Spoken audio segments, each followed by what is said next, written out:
She knocked on my door on a Tuesday morning, HOA badge clipped to her lanyard like she was running a federal agency, and told me I was required to hand over a spare key to my backyard shed. Not a suggestion, not a request, a demand. I told her I'd never heard of any such rule. She smiled, that slow, practiced smile that told me she'd done this before, and said, "You will." 3 weeks later, I had a stack of violation notices, a $400 fine, and a certified letter threatening to place a lien on my home, all over a shed key. I didn't understand why she wanted it so badly. Not then, but I do now, and so do the police. If you've ever had someone use HOA rules as a weapon against you, you are in exactly the right place. My name is Derek, and I've lived in Sycamore Ridge for 11 years. It's a quiet subdivision in central Ohio, modest homes, decent neighbors. Within 60 days of taking office, she had rewritten 3 standing policies, introduced a new property aesthetics bylaw, and sent violation notices to 11 homeowners, including me. My offense? My backyard storage shed was, according to Renata, non-compliant in exterior finish.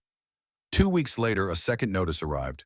This one said the shed's roofline pitch was not in compliance with architectural harmony standards.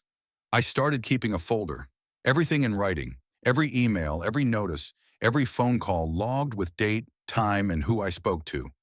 She held a clipboard and had that HOA badge, which I will point out is not an official credential of any kind, clipped visibly to her blazer lapel. She said she'd need access to the shed to complete the compliance inspection. I asked her to point me to that specific rule. "This isn't a negotiation, Derek." "I agree," I said. "That's why I'd like to see the rule in writing." Her name was Patricia Osei, and she charged $250 for an initial consultation that turned out to be the best investment I'd made in years.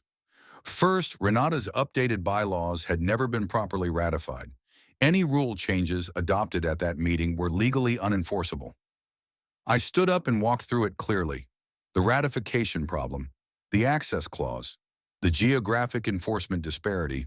I put the pinnacle data on a printed sheet and passed copies to every board member. Renata interrupted 3 times.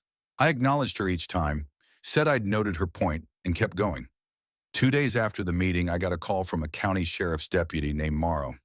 Deputy Morrow asked if I'd noticed anything unusual.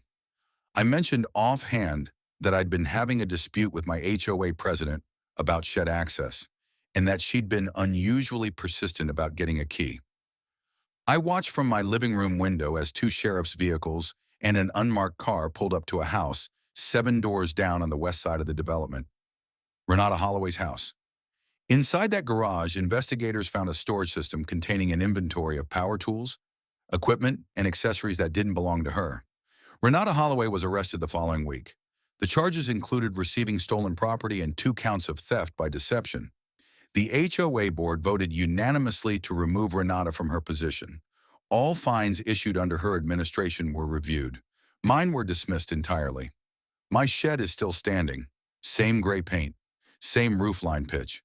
The county permit is framed inside it now, just because I can.